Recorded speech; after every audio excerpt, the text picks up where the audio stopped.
Okay, good morning all of you once again. I hope all of you are doing great. So I think in the last session हमने chapter 1 का part A और B पूरा discuss किया था detail के अंदर. And I tell you what honestly chapter 1 में सबसे डिफिकल्ट पार्ट जो है वो पार्ट बी ही है, from exam point of view also and from understanding point of view also. But I am sure by now you understand really well what is the meaning of the word risk, types of risk what we have. You remember I told you business risk and technology risk important है दोनों exam के लिए. Then what can be risk management strategies, what you can opt for, like do you want to accept the risk, do you want to eliminate the risk, do you want to share the risk, or do you want to reduce the risk. उसके बाद हमने components of internal control as per ऐसे 315 discuss किया था detail के अंदर. And then in the end we discuss what is enterprise risk management. ERM करके concept क्या रहता है, कैसे वो एक एक्सटेंशन है हमारे कोसो फ्रेमवर्क का ही, that is components of internal control का ही. यहां पर 5 पॉइंट्स थे, यहां पर 8 पॉइंट थे, बट टेक्निकली वो कंसेप्चुअली एकदम सेम था. अब हम जाएंगे पार्ट सी, डी और ई की तरफ in chapter number 1. And I tell you what honestly from exam point of view part A and B ज्यादा इंपॉर्टेंट है. ऐसा क्यों? एंड सी डी ई के अंदर अगर एग्जाम में क्वेश्चन आया भी तो क्या पूछा जा सकता है. Will get started with that. Should we get started guys? Are you all ready? Great. So in your modules, come to page number 36, module 1, page number 36.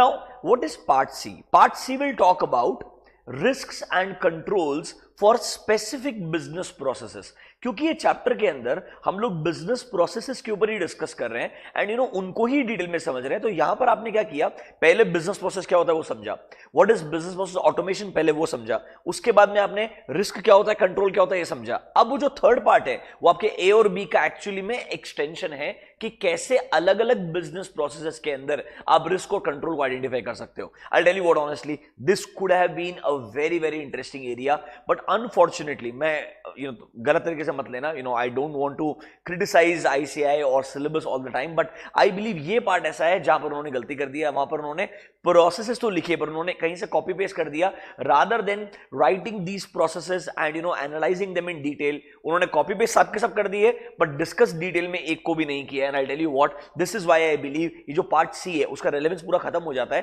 क्योंकि यहां पर सिर्फ और सिर्फ आपको यह समझना पड़ेगा कि दैट हाँ, जब आप एक बिजनेस प्रोसेस को इवैल्यूएट करने के पीछे जाते हो या आप उस बिजनेस प्रोसेस में रिस्क एंड कंट्रोल को समझने का ट्राई करते हो तो आपको पहले 3 वर्ड समझने चाहिए. There is something called as configuration, there is something called as masters and then there is something called as transaction. ये तीनों वर्ड का मतलब क्या होता है वो जरूर इंपॉर्टेंट है. बाकी जो बिजनेस प्रोसेसेस है आपको क्लियरली बताऊंगा, वो एकदम बीकॉम जैसे लिखा हुआ है, मतलब बहुत ही कम अच्छा कंटेंट है यहाँ पे, इसीलिए बहुत सिंपल भी रहेगा एग्जाम पॉइंट ऑफ व्यू से एंड हार्डली यहां पर क्वेश्चन आता है. तो चलो स्टार्ट करते हैं एक ऐसे पार्ट से जहां पर क्वेश्चन आ सकता है. देखो क्या बोलता है ये बोलता है सर जहां जहां रिस्क होती है वहां कंट्रोल लगाना चाहिए. और सर कंट्रोल ना बहुत सारे टाइप के होते हैं, आपको मालूम रहेगा. Sir it can be manual, automated, semi automated, या अगर आप ऑब्जेक्टिव्स के पॉइंट ऑफ व्यू से जाओगे तो preventive control, detective control, corrective control भी होता है. ये सब जो टाइप्स है ये हम चैप्टर 3 में वैसे भी पढ़ने वाले हैं, पर यहां पर एक इंटरेस्टिंग लाइन है उसको मार्क करके देखो. In a computer system controls can be checked. तो ये कंट्रोल्स को चेकिंग पॉइंट ऑफ व्यू से बता रहा है दैट एज अ ऑडिटर और एज अ एग्जामिनर जब आप कंपनी के इंटरनल कंट्रोल्स को चेक कर रहे हो which are embedded in the computer programs, तब आपने 3 चीजों को दिमाग में रखना चाहिए, configuration, master and transaction. If I tell you honestly, उन्होंने क्या किया, ये जो चीज थी ना जो हम डिस्कस करने वाले हैं ये एक्चुअली चैप्टर नंबर 2 से बिलोंग करती है. चैप्टर नंबर 2 क्या है? चैप्टर नंबर 2 आपको बताता है ERP कॉन्सेप्ट, मतलब integrated and non integrated systems. फिर जो इंटीग्रेटेड है उसका दूसरा नाम है ERP. समझ रहे हो मेरा बात तुम? ये ERP के पॉइंट ऑफ व्यू से लिखा हुआ है पूरा का पूरा कि भैया नॉर्मली अगर आप एक ERP को इवैल्यूएट कर रहे हो या एग्जामिन कर रहे हो तो आपको as a examiner, as a evaluator 3 चीजों को दिमाग में रखना पड़ेगा. वो पहला वर्ड है कॉन्फ़िगरेशन, दूसरा वर्ड है मास्टर एंड तीसरा वर्ड है ट्रांजैक्शन. एक बात सोचो, think about any organization across the world.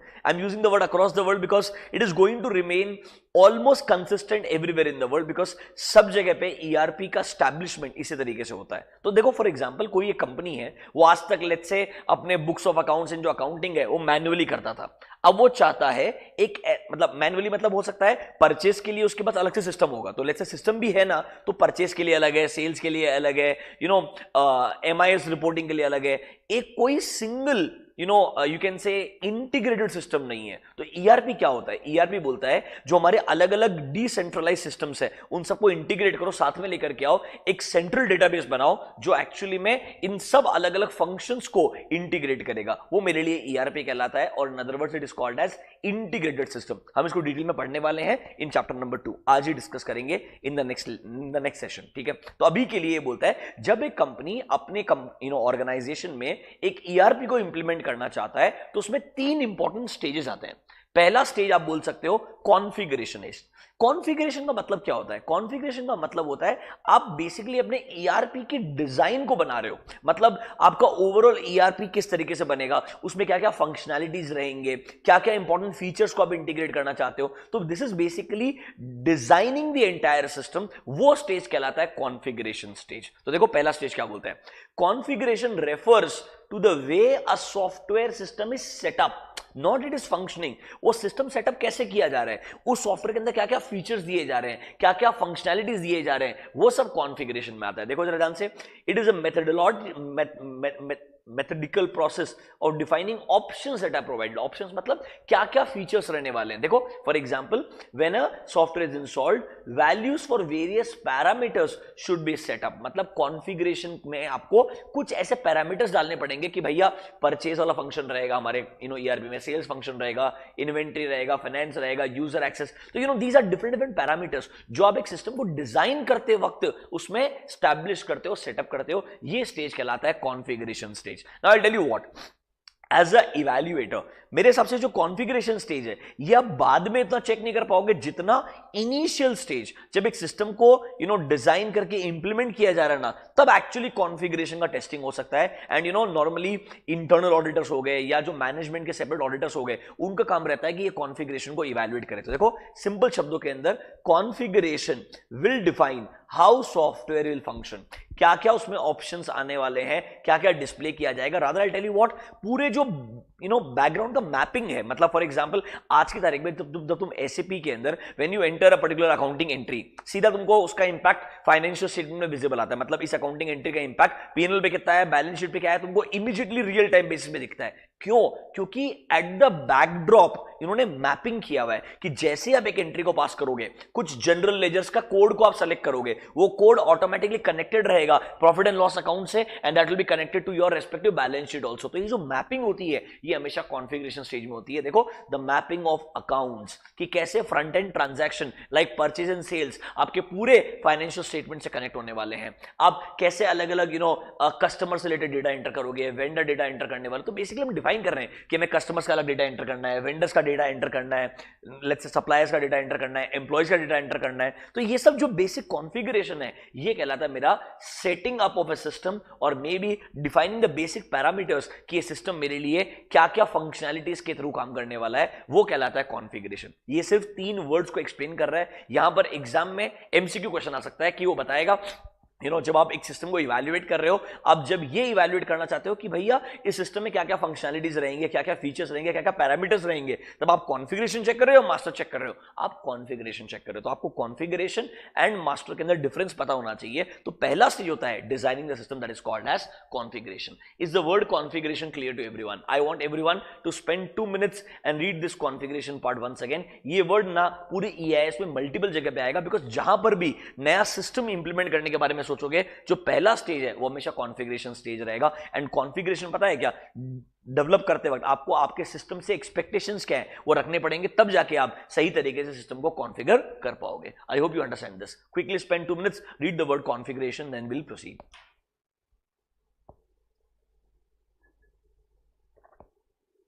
Out of these 3, configuration, masters and transaction, मेरे हिसाब से कॉन्फ़िगरेशन पे जरूर एक 2 मार्क के लिए क्वेश्चन या एक एमसीक्यू बन सकता है, बिकॉज मास्टर डेटा के ऊपर मल्टीपल टाइम्स क्वेश्चन पूछा जा चुका है already.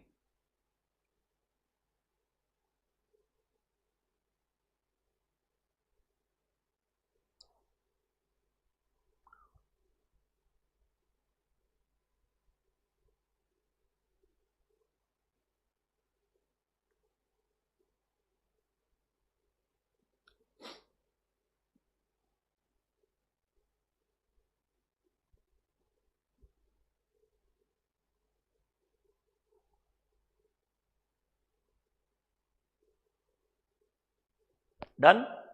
Let's go to the masters. ना जब आपने एक बार पैरामीटर्स डेवलप कर लिए, अब आप बात करोगे लेट्स से फॉर एग्जांपल हमारे बहुत सारे ऐसे ट्रांजैक्शंस होते हैं, उन ट्रांजैक्शंस का कुछ पार्ट जो है वो हमेशा सेम रहता है. लेट्स से फॉर एग्जांपल एक कंपनी के अंदर 5-6 इंपॉर्टेंट कस्टमर्स हैं, तो उन कस्टमर्स का जो बेसिक डेटा है वो सेम रहने वाला है. हाँ, एवरी टाइम कस्टमर कितना परचेस कर रहा है, क्या परचेस कर रहा है, क्या प्राइस से परचेस कर रहा है, वो क्वांटिटी क्वालिटी एंड प्राइसिंग बदल सकता है, बट जो कस्टमर का डिटेल्स है वो सब सेम रहने वाला है. तो नॉर्मली एक आपके ईआरपी के अंदर after the configuration comes setting up of masters, मतलब कुछ ऐसा परमानेंट नेचर का डेटा जो रेगुलरली बदलता नहीं है, उन मास्टर डेटा को सेट किया जाएगा. आइडियली ऐसा नहीं कि मास्टर डेटा कभी भी नहीं बदल सकता है, it can be change. For example suddenly नया कस्टमर अगर कंपनी के पास में आता है तो नया customer related master data enter करना ही पड़ेगा उस कस्टमर पर्सपेक्टिव से. यस, मास्टर्स के ओवरऑल पैरामीटर्स को भी बदल सकते हो आप इफ रिक्वायर्ड, पर हमेशा ऑथराइज इंसान को पावर रहेगा मास्टर्स को चेंज करने का. मास्टर्स नॉर्मली वो परमानेंट नेचर का डेटा होता है जो हर रोज बदलता नहीं है. देखो, it refers to the way various parameters are setup for all modules of a software. मतलब परचेज में कुछ मास्टर डेटा रहेगा, सेल्स में कुछ मास्टर डेटा रहेगा. एग्जांपल देखो जरा यहां पे आओ, some example can you see customer master. एक कस्टमर का क्रेडिट लिमिट जो है वो एक इनिशियल स्टेज में तुम इवैल्यूएट करके डिटरमाइन कर लोगे, वो हर दिन बदलने वाला नहीं है. उसका बिलिंग एड्रेस, शिपिंग एड्रेस हो गया, वेंडर के लिए क्रेडिट पीरियड वाला बात हो गया, बैंक अकाउंट डिटेल्स हो गया. ये कुछ ऐसा डेटा है जो नॉर्मली हम इनिशियल लेवल पे सेटअप कर देते हैं एंड इसको हम बार बार बदलते नहीं है. वो कहलाता है मेरे लिए मास्टर डेटा. यहां पर एक चीज को मार्क करना, देखो the masters are setup first time during installation and these are changed whenever the business process rules और पैरामीटर्स आर चेंज. अगर बदलाव का रिक्वायरमेंट है तो बदलाव भी ला सकते हो, बट हमेशा ध्यान रखना एक ऑथराइज इंसान के अप्रूवल के बिना या एक अप्रोप्रिएट इंसान ही मास्टर्स में चेंज ला सकता है, बिकॉज मास्टर्स में चेंजेस लेकर के आना can actually result into significant manipulation of accounts और management override of controls also. That is why we always want an authorise person always should have a power to make changes to the masters. तो ये masters के कुछ example है, इनको हम detail में और भी पढ़ने वाले हैं चैप्टर नंबर 2 के अंदर. एज आई टोल्ड यू, ये तीनों चीजें चैप्टर नंबर 2 में और डिटेल में डिस्कस की जाएगी. यहां सिर्फ एक ओवरव्यू दिया है कि एक सिस्टम के अंदर कॉन्फ़िगरेशन क्या होता है, मास्टर क्या होता है, and then ultimately comes your transaction. For example आपने गुड्स परचेस किया तो वेंडर मास्टर के अंदर कुछ इंपॉर्टेंट डेटा रहेगा, वेंडर का नाम, वेंडर का कोड नंबर, उसका क्रेडिट पीरियड, बेसिक डिटेल्स रहेगी. बट आपने क्या परचेस किया इस बार, वो आपका जो परचेज इनवॉइस रहेगा उससे डिटेल आने वाला. So transactions are nothing but the actual transaction which you are going to enter using this master data. तो जब आप एंटर करोगे ट्रांजैक्शन को तो उस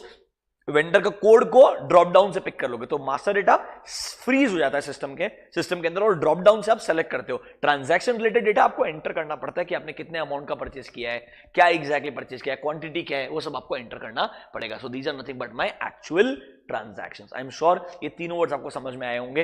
ट्रांजैक्शंस पे कोई क्वेश्चन आने का चांस ही नहीं, बिकॉज ये बहुत सिंपल सी चीज होती है. देखो खुद ही बोल रहे हैं these are nothing but the actual transactions, खुद ही बोल रहे हैं ट्रांजैक्शन नहीं है. तो there is no other way to define this because it's such a simple and generic word. हाँ, मास्टर डेटा रिलेटेड क्या क्वेश्चन आ सकता है मैं आपको एक्सप्लेन करूंगा चैप्टर नंबर 2 के अंदर. यहां पर आपको कॉन्फ़िगरेशन मास्टर के अंदर डिफरेंस पता होना चाहिए. अभी गुड, क्विकली स्पेंड 2 मिनट्स, खत्म करो इसको. इस पार्ट के अंदर यही सबसे इंपॉर्टेंट है. हाँ, हम कुछ प्रोसेसेस को डिस्कस करेंगे डिटेल में भी, बट अभी के लिए इन तीनों चीजों को एक बार वापस से पढ़ लो बेटा. If you are comfortable we will proceed. इस चैप्टर में मैं आपको बता रहा हूं ए और बी ही सबसे ट्रिकी है, उसमें बी सबसे ज्यादा ट्रिकी है, ए भी आसान है. ये सी डी और ई में कुछ ज्यादा ट्रिकी नहीं है, बहुत आसान चीजें हैं.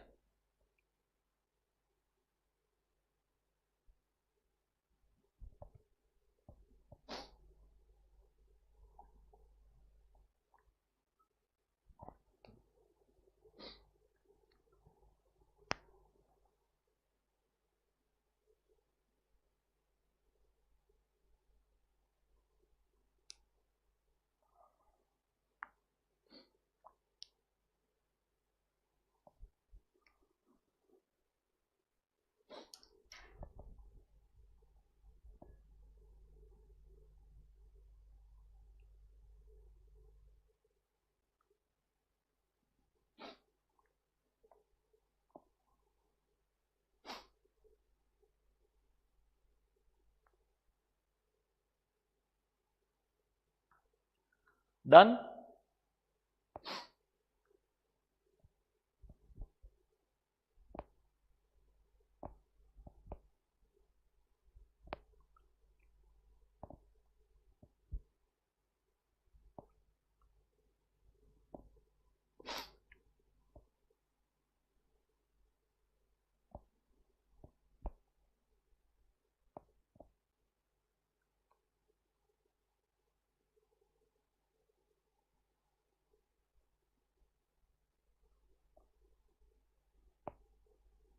चलो आगे बढ़ते हैं।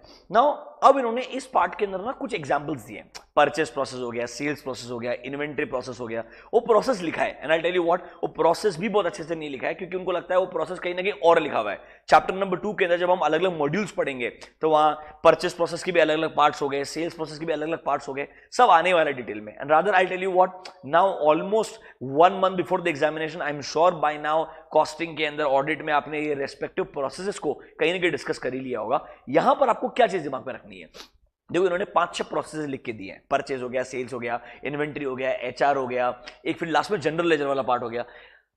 मैं आपको ऑनेस्टली बताऊं तो मेरे को जिस तरीके से उन्होंने रिस्क एंड कंट्रोल्स लिखे हैं फॉर मास्टर एंड ट्रांजैक्शंस, मेरे को लगता नहीं है कि वो इतने इंपॉर्टेंट है एग्जाम पॉइंट ऑफ व्यू से।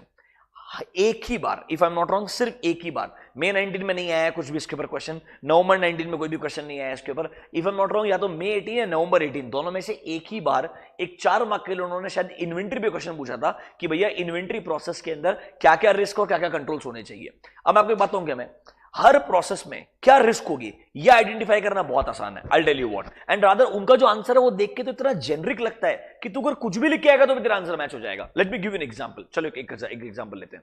Let's talk about procurement to pay. Can I say it is nothing but my purchase process, it is nothing but my purchase process. अब ये बोल रहा है परचेस प्रोसेस में जो मास्टर डेटा है उसके अंदर क्या गलत हो सकता है, रिस्क मतलब what can possibly go wrong, and वो ना हो इसके लिए तुम कंट्रोल क्या लगाओगे। देखो अनफॉर्चुनेटली तुम कोई भी रिस्क पढ़ के देखो तुमको समझ में आएगा बाजू में जो कंट्रोल है वो तो यूजलेस लिखा है, मतलब एकदम यूजलेस है। देख फॉर एग्जांपल, सर हो सकता है जो हमारा सप्लायर का मास्टर डेटा है, जो मास्टर फाइल है, उसके अंदर कोई अनऑथराइज इंसान चेंजेस कर देगा, मतलब इंसान भी नहीं बोला है, अनऑथराइज चेंजेस आ जाएंगे। समझ रहे हो मेरा बात। कंट्रोल क्या है, only valid changes should be made.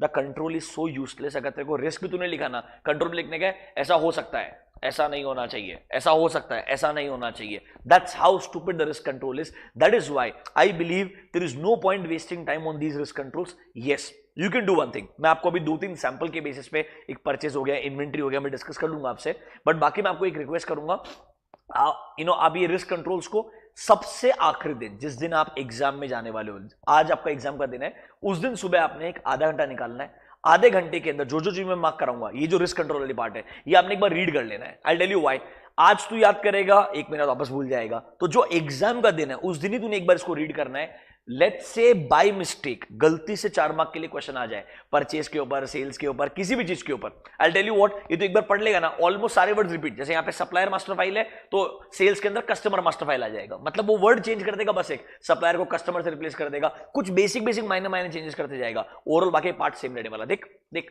Unauthorized changes हो जाएंगे सप्लायर फाइल। और दूसरा चीज देख, रिस्क है, all valid changes to supplier master file are not input in process.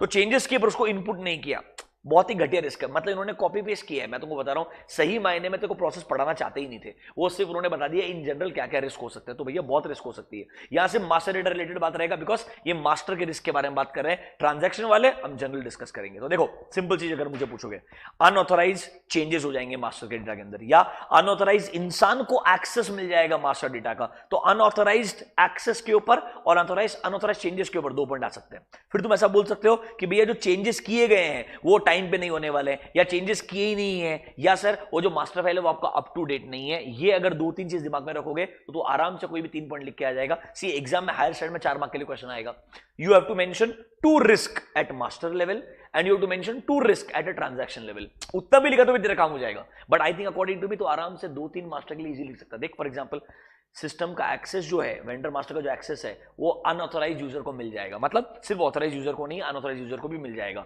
या अनऑथराइज इंसान चेंजेस लेकर के आ जाएगा। और बाकी जनरल चीज एक, फाइल अप टू डेट नहीं है, फाइल में जो चेंजेस किए जा रहे हैं वो डिले हो गए हैं, ढंग से प्रोसेस नहीं किए गए, यही सेम रिस्क जो है, इधर देख, इधर फटाफट से कम टू सेल्स प्रोसेस, वापस देख सेम रिस्क मिलेगा। देख अब यहां पर वर्ड क्या आ गया, कस्टमर फाइल आ गया, कस्टमर मास्टर फाइल ढंग से मेंटेन नहीं की गई है, इनवैलिड चेंजेस कर दिए गए हैं। देखो जो चेंजेस हैं वो एक्यूरेट नहीं है। अब देखो एक्सेस के बारे में बात करेगा, सिस्टम का जो एक्सेस है वो सिर्फ ऑथराइज पर्सन को रेस्ट्रिक्टेड नहीं है, फाइल अप टू डेट नहीं है, बस यहां पर वर्ड क्या आ गया, कस्टमर मास्टर फाइल, वहां पर वर्ड क्या है, supplier master file. And I will tell you what, majority जगह उन्होंने मास्टर लेवल पे यही सेम पॉइंट्स को कॉपी पेस्ट किए हुए। एक काम कर, शांति से मैं जो बोलता हूं वो ढंग से सुन, 2 मिनट के लिए मास्टर के अंदर आई am talking about the purchase process, जो मास्टर में रिस्क लिखे एक बार इनको पढ़, क्या तू इनमें से कोई भी 3 पॉइंट लिख पाएगा?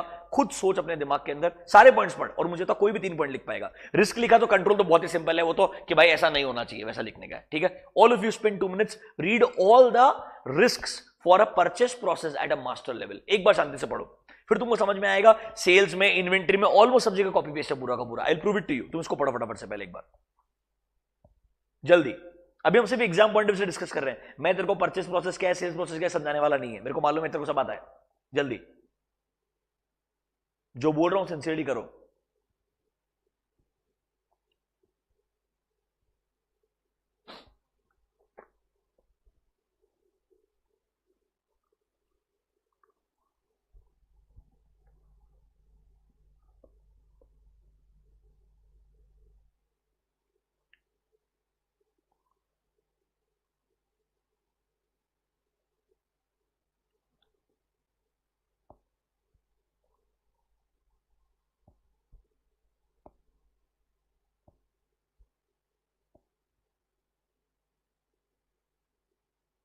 पढ़ा क्या?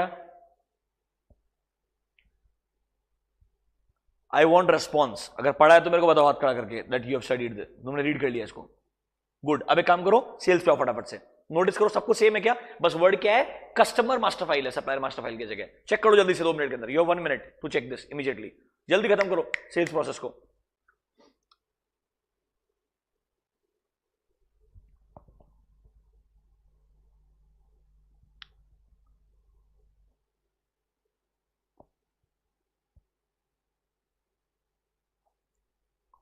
Done.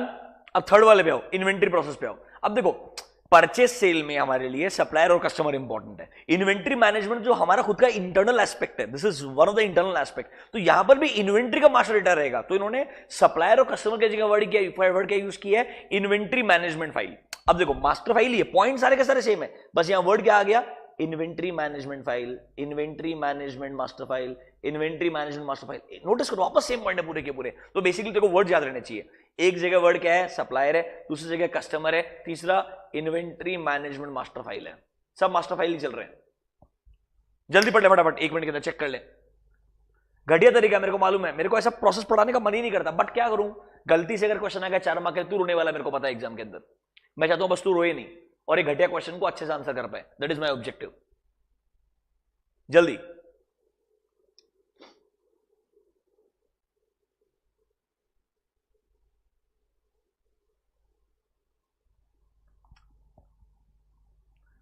Done. Now come to HR process, come to human resource process. ये प्रोसेस समझाऊंगा मैं तुमको, ये अच्छा प्रोसेस लिखा है उसने। अब यहां पे आओ, कॉन्फ़िगरेशन को छोड़ दो एक बार, कम टू मास्टर्स। यहां पर पेरोल मास्टर फाइल लिख दो, पेरोल मास्टर फाइल। अच्छा, यहां पर भी जनरल पॉइंट्स है, पर जनरल पॉइंट के साथ में इन्होंने फॉर्चुनेटली जहां से कॉपी किया वहां कुछ लॉजिकल पॉइंट्स भी लिखे। तो यहां पर मास्टर फाइल में 2-3 इंपॉर्टेंट पॉइंट्स मार्क करा रहा हूं, वो थोड़े अलग हैं, थोड़े से अच्छे तरीके से लिखे हुए हैं, ठीक है। जरा देखो पहला पॉइंट क्या है?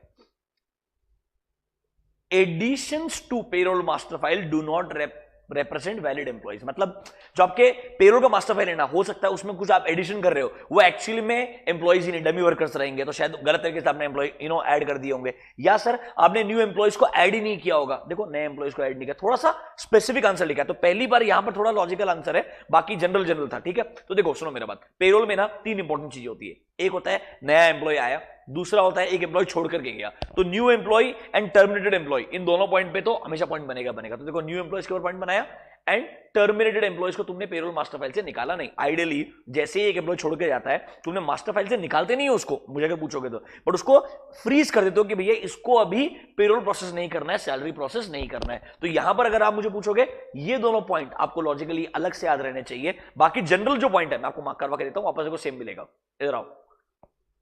Invalid changes are made to payroll master file, payroll master file is not up to date, system access दे दिया है अनऑथराइज इंसान को। आपके वो जनरल पॉइंट चलते रहेंगे, वो मैं बोल रहा हूं कॉपी पेस्ट है पूरे के पूरे, क्योंकि यार इन्होंने एक कंपनी के प्रोसेसेस को कंट्रोल सी कंट्रोल वी कर दिया है, और rather than talking specifically about a process, they just did control C control V. Do you get my point? हाँ, तुम एडिशनल 2-3 आइडेंटिफाई करके नए पॉइंट लिख सकते हो। तो मुझे बताओ, अब तो एचआर के अंदर जो मास्टर रिलेटेड है, तो मास्टर के अंदर ही 5 पॉइंट लिख देगा। Do you agree with me और not?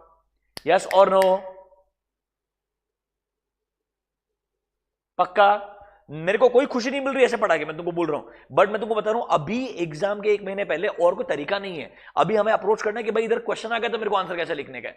I tell you what, in real life as a teacher given an option I will not talk like this at all, I will just talk about the process, but that will not help you to write the answer. You will have to write the same answer, unfortunately. That is why my approach is changing. I hope you understand. ठीक है, चलो तो आप basically क्या क्या process होगा मुझे बताओ. हमारा परचेज हो गया, सेल्स हो गया, इन्वेंटरी हो गया. तुमको मास्टर के ऊपर तो रिस्क लिखने में कोई दिक्कत नहीं है, ठीक है. अब आ जाओ फिक्स एसेट के ऊपर, एफए के ऊपर, वापस मास्टर में आओ. एंड बेस्ट पार्ट, यहां पर हमारा जैसे इन्वेंटरी मैनेजमेंट फाइल था, या फिक्स्ड एसेट रजिस्टर फाइल बोल दो, या फिक्स्ड एसेट फाइल बोल दो. एफआर होता है फिक्स्ड एसेट रजिस्टर, नॉर्मली वही मास्टर डेटा होता है अपने आप के अंदर, पर इन्होंने बोला फिक्स्ड एसेट रजिस्टर और मास्टर फाइल, वो ही सेम पॉइंट मिलने वाले तुमको. बस यहां पर वर्ड क्या आ जाएगा, फिक्स्ड एसेट रजिस्टर. देखो बाकी सेम पॉइंट मिलेंगे तुमको. Invalid changes, not up to date, system का एक्सेस अनऑथराइज इंसान को मिल गया, सर एक्यूरेटली चेंजेस नहीं किए गए, सेम पॉइंट मिलेंगे. इधर कुछ नया भी नहीं लिखा, डोंट वरी अबाउट इट. जल्दी मैच करो फटाफट से एक बार, जल्दी.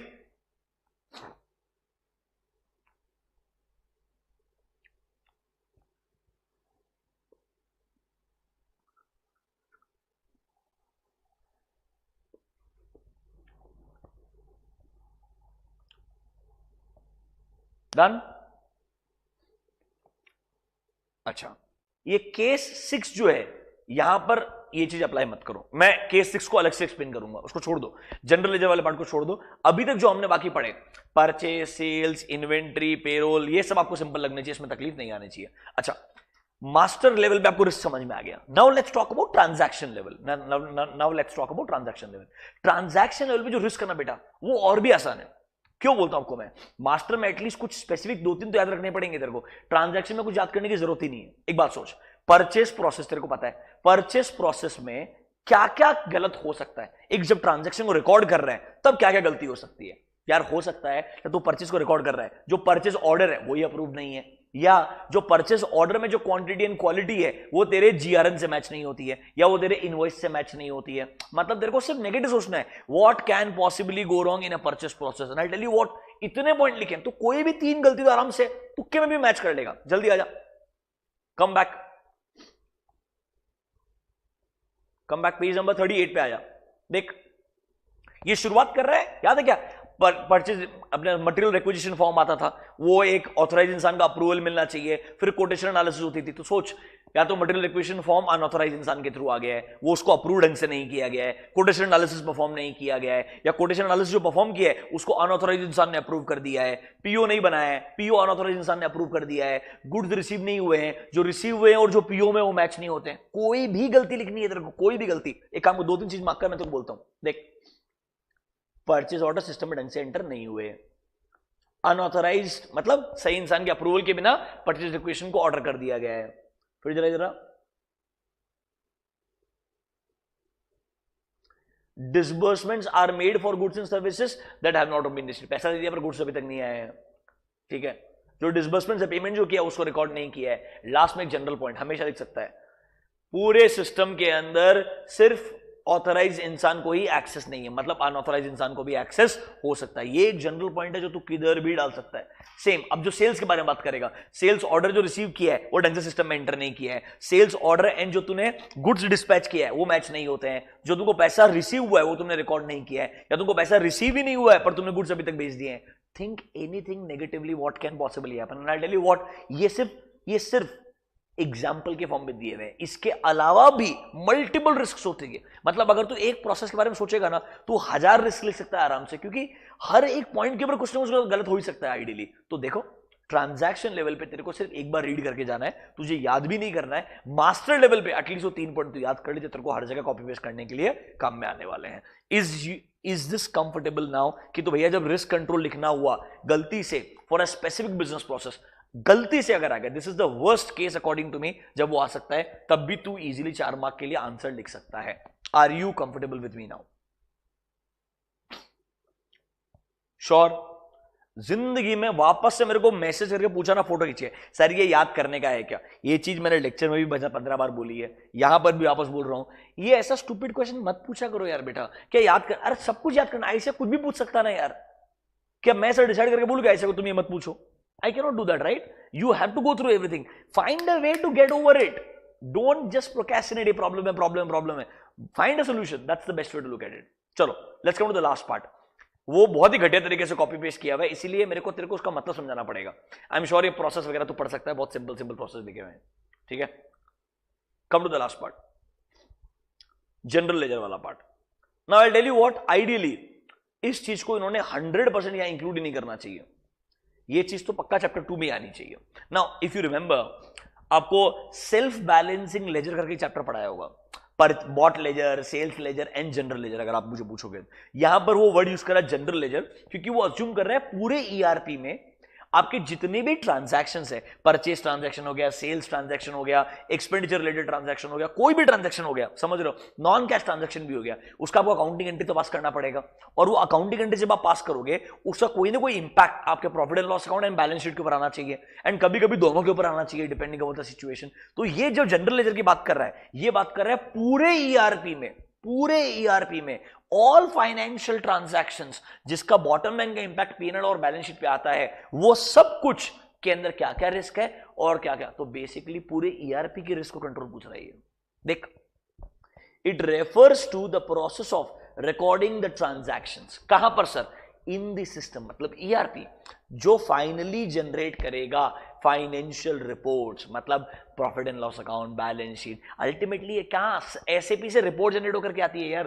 क्विक बुक तेरे को रिपोर्ट बना के देता है, ये टैली तेरे को रिपोर्ट बना के देता है. वो सब क्या है? अलग अलग मेरे लिए अकाउंटिंग सॉफ्टवेयर है. तो ये बोल रहा है इन जनरल, तो आपका जो जनरल लेजर है, ये इनका कहने का मतलब है, तो हम लोग क्या करते हैं, जीएल कोड्स बनाते हैं. आपको मालूम रहेगा, परचेज के लिए 5 जीएल कोड है, सेल्स के लिए 4 जीएल कोड है. तो नॉर्मली ना हम थियोरेटिकली वर्ड यूज करते हैं बॉट लेजर, सेल्स लेजर.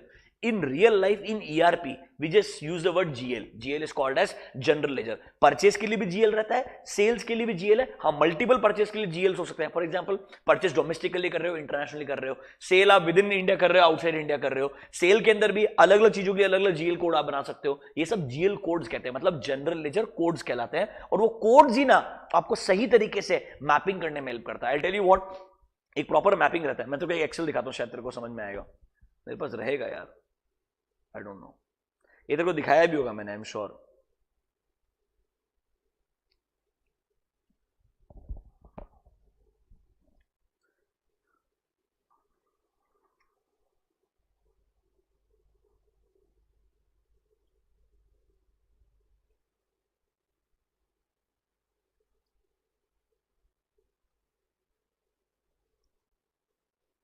देखो,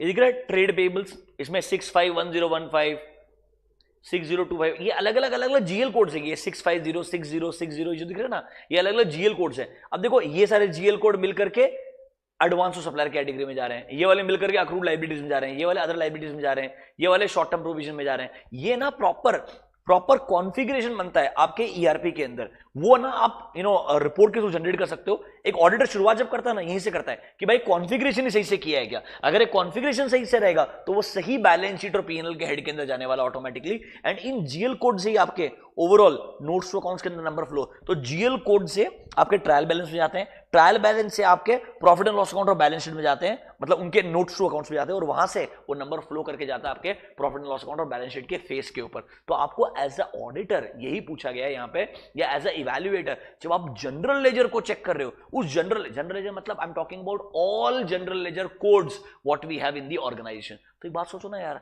ये तो वापस जनरल वही बात आ गया. तो परचेज के लिए भी जीएल कोड बनेगा, सेल्स के लिए, तो दोनों ऊपर जो सब पढ़े थे ना 1 2 3 4 5, वो सबके सब एज अ एग्जांपल 6 में आ सकते हैं. तो 6th is a general case that in case of all general ledgers what can possibly go wrong and how can you control that. बात समझ में आ रहा है क्या तेरे को? Do you understand what is general ledger here? कभी भी जब तुम किसी कंपनी ऑडिट करने के लिए जाते हो ना, ये शुरुआत ऐसी होती है, तुम पहले ऐसा जीएल कोड्स का लिस्ट ऑब्टेन करते हो, उनके सिस्टम से रिपोर्ट जनरेट करते हो, ठीक है. फिर उनका मैपिंग देखते हो, वो सही से सही टीबी के रेस्पेक्टिव कोड्स में जा रहे कि नहीं जा रहे. वहां से फिर तुम देखते हो वो सर क्लब करके प्रॉपर नोट्स टू अकाउंट में जा रहे कि नहीं जा रहे. वहां से तुम देखते हो कि बैलेंस शीट और पीएनएल के फेस में जा रहे कि नहीं जा रहे. ये तुम्हारा ओवरऑल फर्स्ट स्टेप होता है before you actually examine the financial statements. You understand the configuration of financial statement कि सिस्टम के अंदर ये मैपिंग सही है या नहीं है. बात समझा क्या? अब जरा आओ, यहां पे हाँ, तो देखो यहां क्या बोलते हैं, the typical steps in a general ledger is obviously पहले फाइनेंशियल ट्रांजैक्शन का एंटर करना। अब देखो एंटर कोई और करेगा, रिव्यू कोई और करेगा, तो सर देखो रिव्यू करने वाला बंदा अलग रहेगा, फाइनल अप्रूवल करने वाला बंदा और रहेगा, तो इसको पोस्ट करके टीबी को हिट करने वाला बंदा अलग रहेगा, एंड फाइनेंशियल रिपोर्ट को जनरेट करने वाला बंदा अलग रहेगा। तो ये सारे स्टेप्स इन्वॉल्व है। तो अनफॉर्चुनेटली इन्होंने जो रिस्क कंट्रोल लिख के दिए ना, मेरे हिसाब से वो काफी अधूरे हैं। मतलब इनसे बेसिकली आप यहां जो रिस्क कंट्रोल बोल रहे हो, पूरे ईआरपी में what can possibly go wrong, वही जनरल पॉइंट्स वापस आ जाएंगे सारे के सारे। देखो पहले एक सेकंड, ज्यादा फाइल्स ओपन हो गया।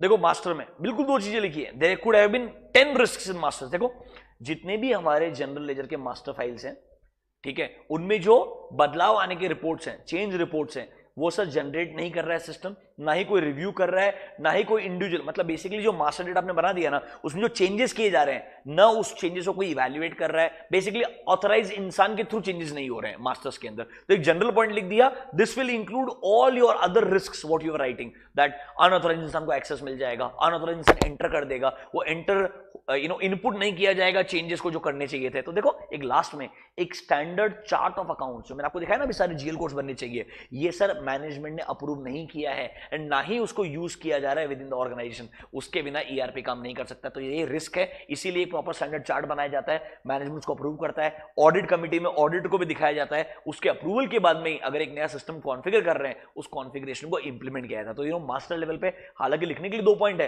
पर ये इतने जनरल है that they will cover all possible master level risks. बात समझ में आया क्या? Spend 1 minute and read this master level risk फटाफट से।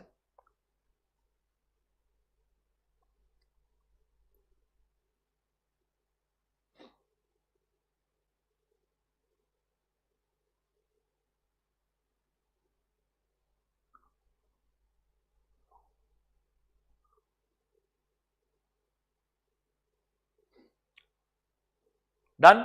अब आते हैं ट्रांजैक्शंस के ऊपर। नाउ बहुत सिंपल है, सोचो ना कोई भी ट्रांजैक्शन जो ऐसे भी में एंटर होता है, थिंक अबाउट एनी ट्रांजैक्शन, आपको रिस्क समझ में आ जाएगा। मुझे बताओ सबसे बड़ा रिस्क है, तुमको एंटर करने का ट्रांजैक्शन ट्राई कर रहे हो एंड डेबिट एंड क्रेडिट का अमाउंट इक्वल नहीं है, तो ऑब्वियसली वो सिस्टम ने एक्सेप्ट नहीं करना चाहिए। या out of balance entries pass कर रहे हो, let's say for example cash के अंदर बैलेंस 40,000 है, आप पेमेंट कर रहे हो 80,000 का, एंट्री पास कर रहे हो, तो ideally out of balance entry हो गया। तो ऐसे out of balance entries pass किए जा सकते हैं अगर सिस्टम उसको रेस्ट्रिक्ट नहीं करता है तो।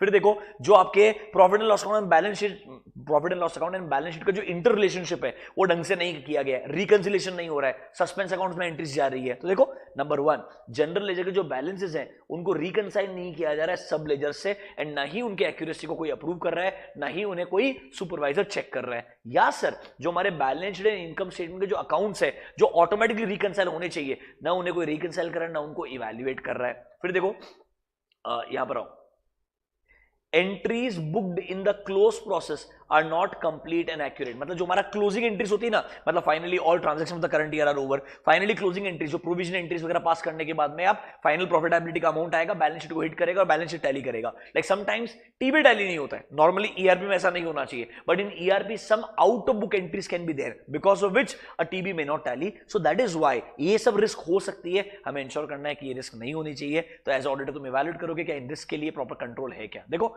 ऐसा हो सकता है, तो देखो एंट्रीज बुक्ड जो है कंप्लीट एंड एक्यूरेट कर देती है। तो I am just trying to say उन्होंने बहुत जेनरिक तरीके से लिख दिया है, ये जनरल लेवल के साथ में जस्टिस नहीं किया बिकॉज यहां पर बहुत कंटेंट आ सकता है। हाँ इन्होंने कॉन्फ़िगरेशन लेवल पे बहुत सारी चीजें लिखी है जो बहुत अच्छी है। देखो पहला पॉइंट क्या है, अनऑथराइज जनरल एंट्रीज कोई पास कर देगा तो हमको अलाउ नहीं करना चाहिए। तो कॉन्फ़िगरेशन ऐसा बनाना पड़ेगा कि ऑथराइज इंसान ही एंट्री पास कर सकता है, उसके बिना। तो एसएपी में जब तुम एंटर करते हो ना, तो पहले तुमको यूजर आईडी पासवर्ड डालना पड़ता है, वरना तुमको एसएपी के अंदर ही एक्सेस नहीं मिलता है। ठीक है, फिर एसएपी के अंदर भी हर दिन रेगुलरली रिपोर्ट जनरेट होनी चाहिए, एक्सेप्शन रिपोर्ट्स। उन रिपोर्ट्स को इवैल्यूएट करने के लिए बंदा होना चाहिए। जितनी भी आउट ऑफ बैलेंस एंट्रीज है उनको प्रोहिबिट कर दो, वो ट्रांसफर मतलब ट्रांजेक्शन करने ही मत दो। फिर देखो सर जहां पर आपको लगता है वेरिएंस रिपोर्ट्स है, मतलब जो एक्चुअल डेटा आना चाहिए था और जो एक्चुअल डेटा नहीं आया है, वो जो एरर्स हैं या एक्सेप्शन रिपोर्ट्स हैं वो जनरेट होकर के आपके सुपरवाइजर के पास जानी चाहिए। तो I am just trying to say at a configuration level जब आप ये सब चीजों को इनबिल्ड कर दोगे तो शायद कंपैरेटिवली आपके ईआरपी में एरर्स होने के चांसेस कम रहेंगे।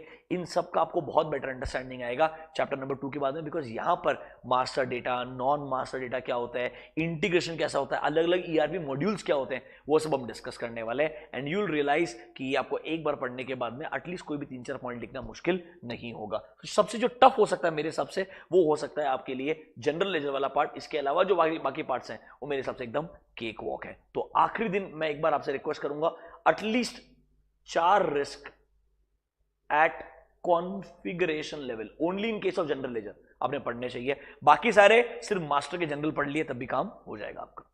अभी गुड गाइस, बाकी इस पे इतना टाइम डिवोट करना मत। द रीजन बीइंग मैंने इसको क्यों रिवीजन में कवर किया, बिकॉज मुझे मालूम है तुम में से मेजॉरिटी लोग इसको छोड़ने वाले हैं, which is absolutely fine, because I believe this is not really a concept also that should be asked in the examination. It's a copy paste in the form of a case study and module में भी ना as a example से include किया गया है for your reference purposes. तो part A, B and C खत्म हो चुका है। Let's move on to part number D. आगे बढ़े।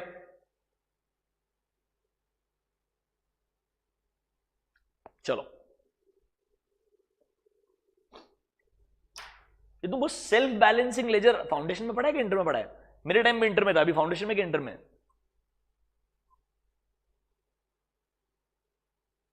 पढ़ा है कि नहीं पढ़ा तुमको? पढ़ा है ना? है ही नहीं तुमको सेल्फ बैलेंसिंग लेजर? ऐसा नहीं होना चाहिए रे। इंटर में कहीं तो है 100%। पक्का रे?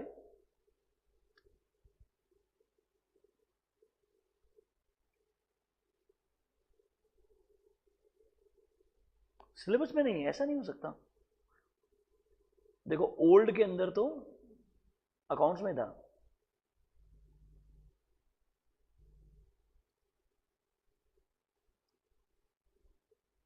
ये देखो chapter number 8 self balancing ledger, old syllabus तो था, न्यू सिलेबस है फाउंडेशन में शायद मेरे हिसाब से। New scheme foundation accounts,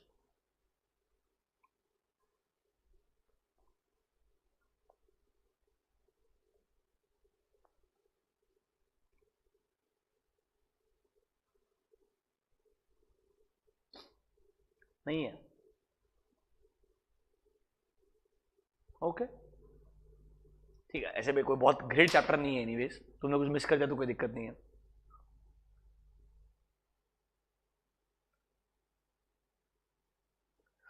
okay तो एक बच्चा उसने क्वेश्चन पूछा sir can you give examples of related values for various parameters and the way various parameters are setup.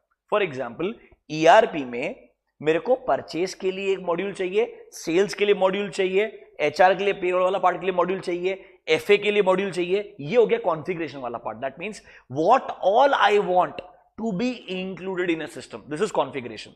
अब मैं बोलता हूं in case of my purchase and sales, मेरे को मतलब I am talking about customer purchase and sales के अंदर क्या क्या पैरामीटर्स इंक्लूड करना है। परचेज के अंदर मुझे कंपल्सरीली वेंडर का कोड एंटर करना है, वेंडर का नाम एंटर करना है, वेंडर का क्रेडिट पीरियड एंटर करना है, उसका अकाउंट डिटेल्स एंटर करना है। सिमिलरली कस्टमर के पॉइंट ऑफ व्यू से in terms of sales function मैं क्या क्या पैरामीटर्स ऐड कर दूंगा।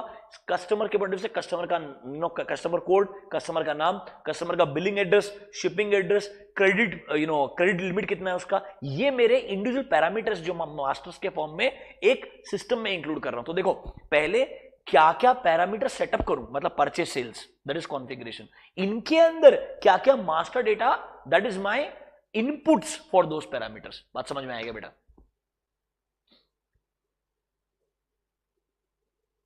एक बच्चे का डाउट था इसलिए डिस्कस किया मैंने, समझा गया? चलो let's go to part D, regulatory and compliance requirement. आ जाओ जरा, बहुत सिंपल है, तो मैंने तुमको इतनी बार पढ़ाया ना, इतनी बार पढ़ाया, मेरे को लगता है यार टाइम लगेगा यहाँ पे। आ जाओ देखो बेटा, यहां पर वो बात करेगा that in terms of regulatory requirement related to internal controls क्या क्या इंपॉर्टेंट चीजें तुमको दिमाग में आनी चाहिए। तो आप सबको मालूम है when it comes to internal financial controls we should remember section 134 and 143। 134 is from the company's management perspective and 143 is from the statutory auditor's perspective. 143 में आप सबको मालूम है 143 subsection 3 clause number I, auditor is expected to give his opinion or express his opinion on the adequacy and operating effectiveness of internal financial controls which are relevant for financial reporting. ये चीज मैंने आपको बहुत बार पढ़ाया है. तो sir there is a guidance note on audit of internal financial controls. उस guidance note में क्लियरली क्लैरिफाई किया है दैट 134 के अंदर, that is board of directors report के अंदर क्लियरली ऐसा बोला है दैट आपको एक डायरेक्टर्स रेस्पॉन्सिबिलिटी स्टेटमेंट इंक्लूड करना पड़ता है. You all know 134 subsection 5 where DRS के अंदर आईएफसी रिलेटेड दो चीजें आती है. याद है क्या आप लोगों को? ये बहुत बार पढ़ा है मैंने यार. आई थिंक मैंने इतनी बार पढ़ा है और वो टीसीएस का रिपोर्ट निकाल करके मतलब सबको आना चाहिए. Raise your hands if you remember 134. Useless fellows. पक्का मैं ही बोर हो जाएगा सेम चीज रिपीट कर करके.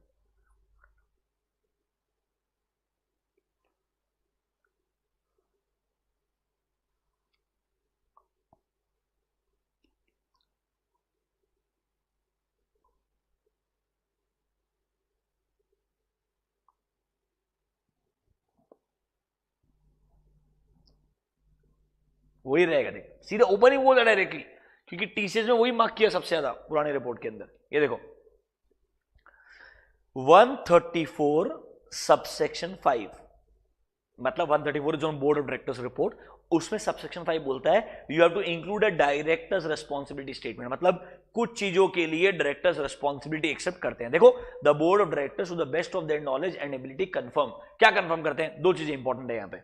देखो एक तो इस चीज को मत करो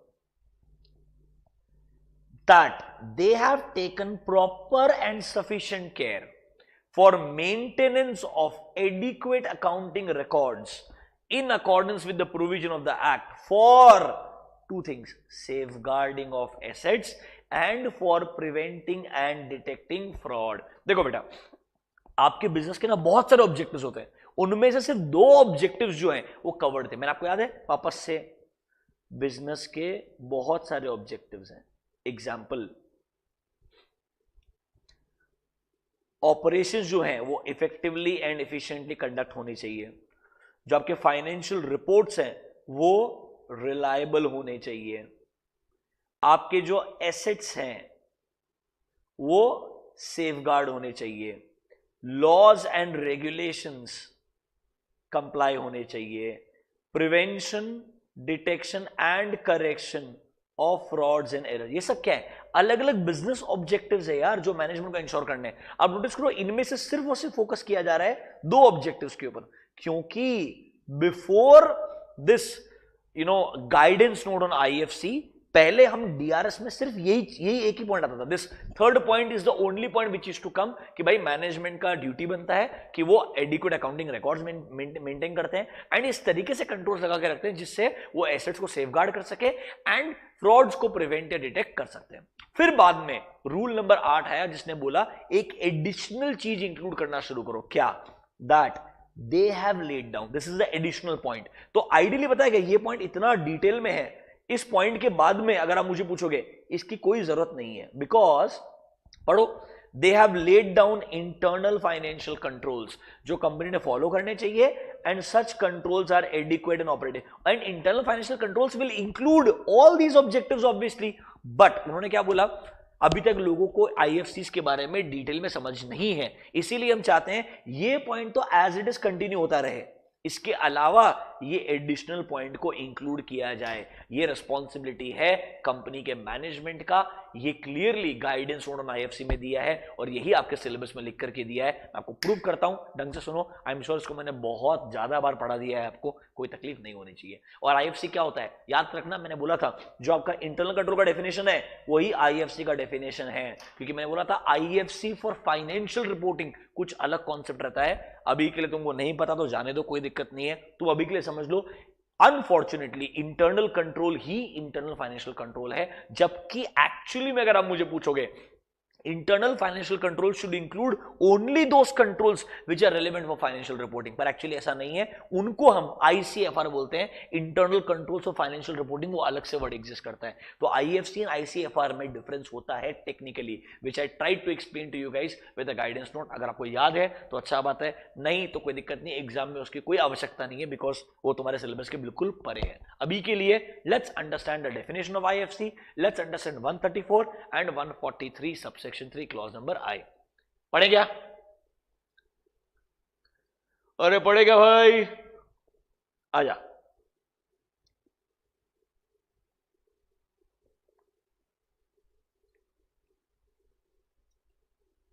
चलो देखो भाई, 134 क्लियरली बोलता है दैट डायरेक्टर्स रिस्पॉन्सिबिलिटी स्टेट के अंदर ये दो चीजें आनी चाहिए, DRS में दो चीजें आनी चाहिए। देखो, that directors have taken proper and exact same point है कि नहीं, कॉपी पेस्ट। देखो इतना ध्यान से, for maintenance of adequate accounting records, for safeguarding and for preventing and detecting frauds.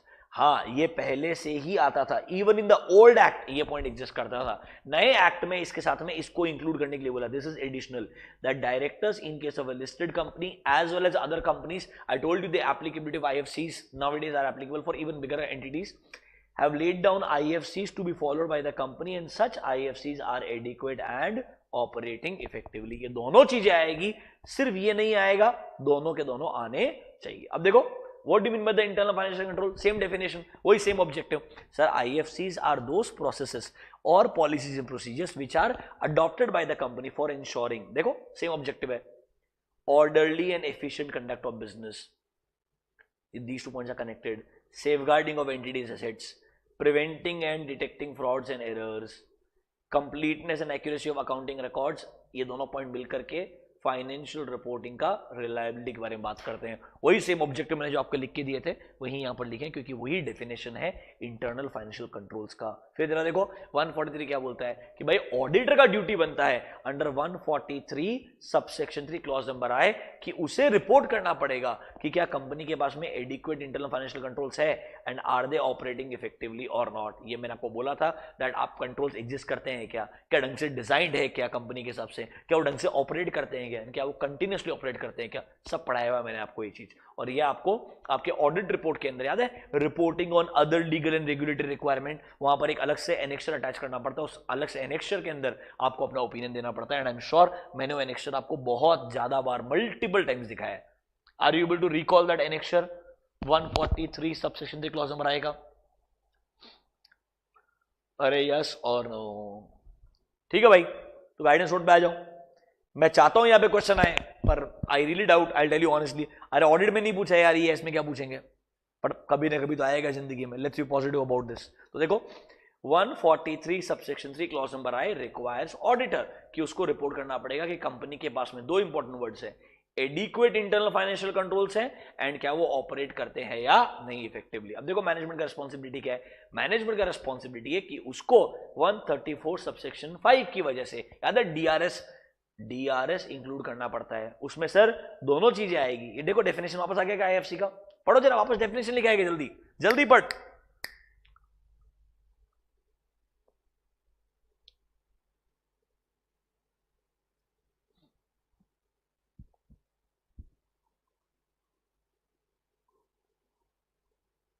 Yes और नो?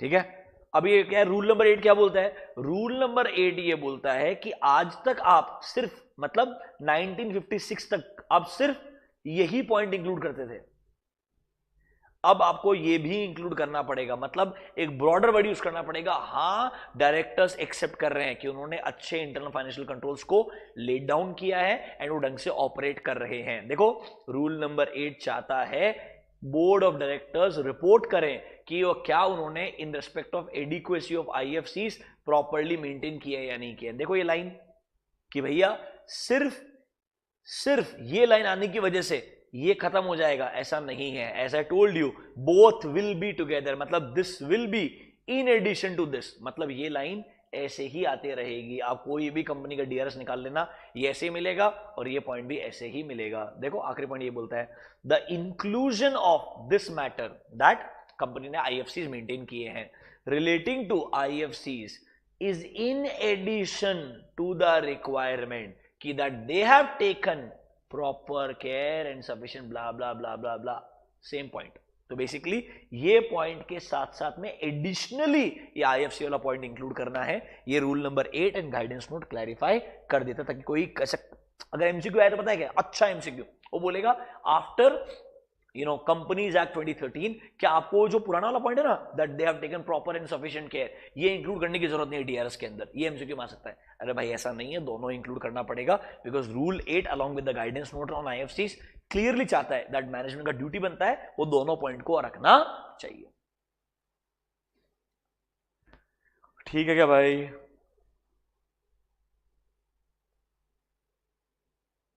एंड ऑडिट का रिस्पॉन्सिबिलिटी तो बहुत ही डिफिकल्ट है. प्लीज खुद से पढ़ो, बहुत डिफिकल्ट है. मैं नहीं पढ़ा सकता. Very difficult.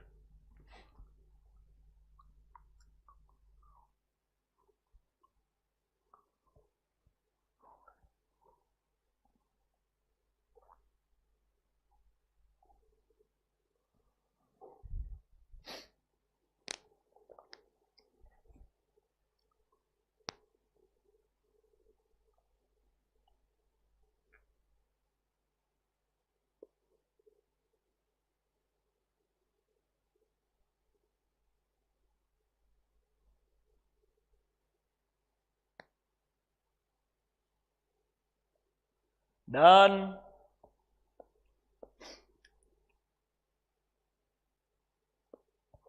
ये लाइन बहुत अच्छी है. सिर्फ एक स्टेटमेंट है.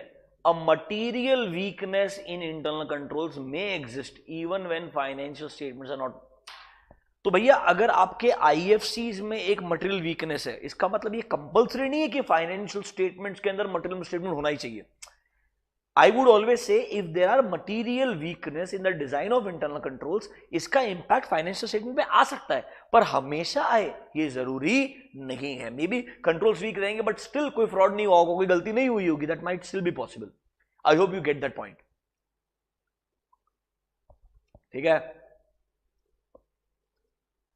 अरे ठीक है क्या भाई? अभी तो एक भी नहीं बजा है यार. You guys should not be sleepy today at all. ये बहुत आसान आसान चीजें हैं. डन. अब देखो मैं तो चाहता था कि आयशा तुमको क्वेश्चन पूछेगा इस गाइडेंस नोट के ऊपर क्योंकि मैंने इतना अच्छे से पढ़ा है. नंबर 1 एक तो वो रीजन है. दूसरा तुमको समझता भी है अभी. Now you understand what is management responsibility, what is auditors responsibility, you know what is IFC and what is internal controls on financial. तुमको मैं सब पढ़ा है, समझ लो मेरा बात. बट आयशा ने पता है क्या क्वेश्चन पूछा? बोलता हूं.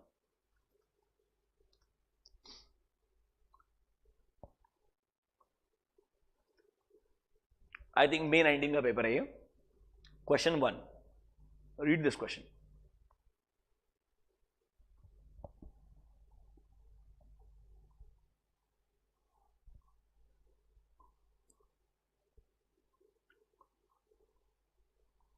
कंपल्सरी क्वेश्चन है.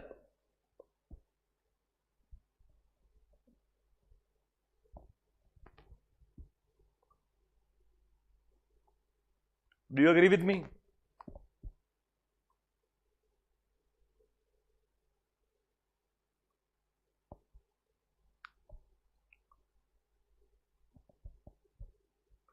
अब देखो जहां इतना डिटेल में इतना अच्छा लिखा हुआ है ऐसे बोला ये तो सब पढ़ेंगे, समझ रहे हो? ये पूछे क्या फायदा? इससे तो कंसेप्ट टेस्ट हो जाएगा बच्चे का, समझ रहे हो? Let's ask a very difficult question जो कोई नहीं पढ़ेगा.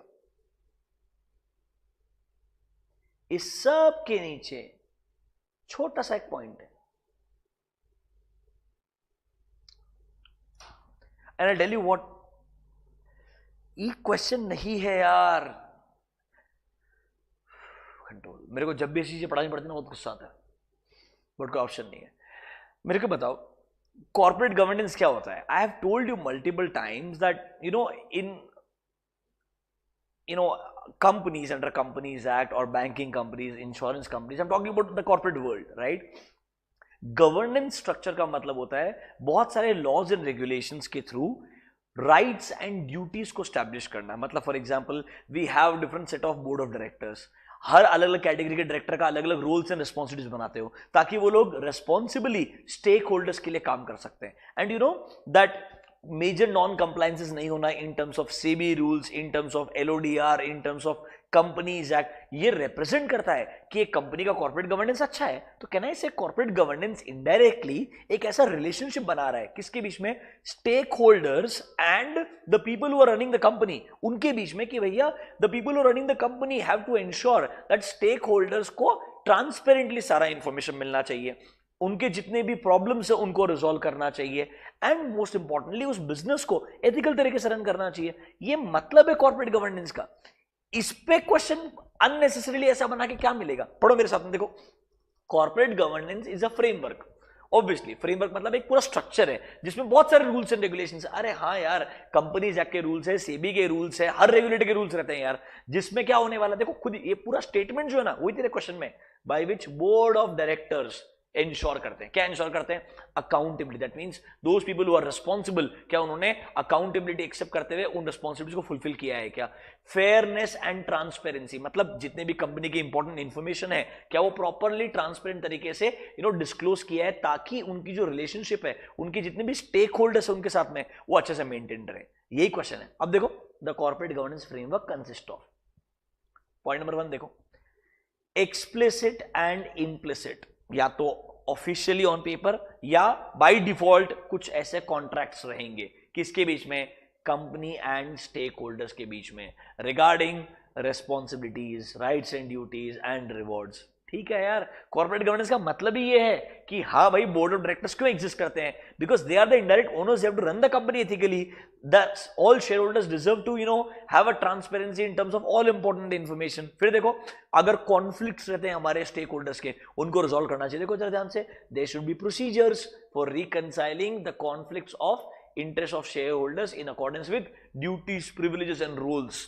फिर देखो, एक प्रॉपर प्रोसीजर होना चाहिए कि हर किसी का काम, like the way you have audit committee over management, audit committee also evaluates the work of auditor sometimes, so there should be procedure for proper supervision, control and information flow across the organisation to create a system of check and balance. Check and balance का मतलब क्या है, maker checker concept होना चाहिए. तो basically control framework होना चाहिए. इससे क्या कंसेप्ट टेस्ट कर लिया मेरे को समझ में नहीं आया, बट ये क्वेश्चन उन्होंने पूछा है. अच्छा बात तुम्हारे लिए, ये पूछा जा चुका है तो मेरे को लगता नहीं है आसानी से रिपीट होगा. But if they would have asked a guidance note on IFC which makes so much sense today यार, I don't know sometimes how stupidly they think to ask these questions, but unfortunately that's how it is. It's a compulsory question. Don't be sad, be happy that we are identifying all such stupid questions also. You can read them once, and unfortunately this is the category of question. तुमको ये language याद करके जाना पड़ेगा और ऐसा लिखना पड़ेगा, क्योंकि उन्होंने कॉपी पेस्ट किया है और वो चाहते तुम भी इसे कॉपी पेस्ट करके आओ. बट एक इस क्वेश्चन की वजह से अपना मूड खराब नहीं करने का. Do you get my point? क्योंकि अगले क्वेश्चन जो है वो बहुत ही यूजलेस है, एक ही डिफिकल्ट था. Are you with me guys? तो अच्छा बात है, मेरे हिसाब से अब गाइडेंस नोट में क्वेश्चन आ सकता है, बिकॉज कॉर्पोरेट गवर्नेंस तो पूछ के उनका काम खत्म हो चुका है. Are we good?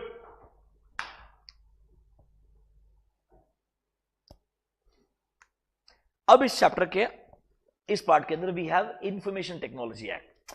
इस IT एक्ट के बारे में ज्यादा डिटेल में कोर बैंकिंग सॉल्यूशन CBS वाले चैप्टर में इंक्लूड किया गया है. यहां पर सिर्फ 2-3 चीजें हैं जो वहां पर भी रिपीट हुई है. इट्स ओके, हम 2-3 चीजों को पढ़ लेते हैं, आपको समझ में आ जाएगा. देखो, इंफॉर्मेशन टेक्नोलॉजी एक्ट 2000 के अंदर आया, उसको 2008 के अंदर अमेंड किया गया. And looking at the extent of cyber crimes across the world, I think the entire world at an international level needs such laws and regulations जो ensure कर सकते हैं कि भैया अगर किसी साथ में कुछ गलत हो रहा है तो उसे penalize किया जाए, punish किया जाए. Do you get my point? तो cyber laws को बनाया गया, and obviously थोड़ा सा उन्होंने जितने भी हमारे e-commerce के transactions है, जो हमारे email confirmations है, उनको officially on paper lawfully confirm किया that हाँ ये सब चीजें अब lawfully acknowledge की जाएगी in the court of law. तो देखो, the act, information technology act provide a legal infrastructure for all e commerce in India. Obviously इसको अमेंडमेंट मेजर 2008 के अंदर लाया गया। बेसिकली ये चाहता है लीगल सैंसिटी लाया जाए ताकि से electronic records and other activities को आप इलेक्ट्रॉनिकली कंटिन्यू कर सकते हो और उनको लॉ के लैंग्वेज में ऑफिशियल माना जाएगा। एडवांटेजेस क्या होने वाले हैं सर इसके? देखो, डिजिटल सिग्नेचर्स को एक्सेप्ट किया जाएगा, समझ रहे हो, कंपनीज इलेक्ट्रॉनिकली बिजनेसेस कर सकती है, लीगल इंफ्रास्ट्रक्चर रन कर सकती है, गवर्नमेंट ने e governance related notifications issue कर सकता है, जो लोग गलती कर रहे हैं उनको पेनलाइज किया जा सकता है, एंड आइडियली हम धीरे धीरे कंप्यूटर रिलेटेड ऑफेंसेस को डिफाइन, तो इन्होंने आइडियली पहले बोला what is the role of information technology act. IT act का रेलेवेंस था कि भैया जितना भी आपका इंफॉर्मेशन टेक्नोलॉजी रिलेटेड जितने भी ट्रांजैक्शंस हो रहे हैं या जो ई कॉमर्स ट्रांजैक्शंस हो रहे हैं उनको लीगलाइज किया जाए, उससे रिलेटेड आपके ईमेल्स को लीगली माना जाएगा कि हाँ चलो वो एक evidence in the court of law को आप यूज कर सकते हो। तो ये लीगैलिटी के परव्यू में लाने के लिए आईटी एक्ट लाया गया। अब देखो ये बोलेगा कंप्यूटर रिलेटेड अलग अलग ऑफेंसेस क्या होते हैं, बहुत जनरल लिखा हुआ है, तो आप सबको मालूम है there are a lot of people who harass each other through public profiles on social networking websites, like लोग एक दूसरे को, आई थिंक मेरे को इसके बारे में बात करने का जरूरत ही नहीं है। Looking at the current situation, I am sure all of you are aware of this, that hacking of email accounts, hacking of Facebook profiles, posting pornography sites and all, this is very very common.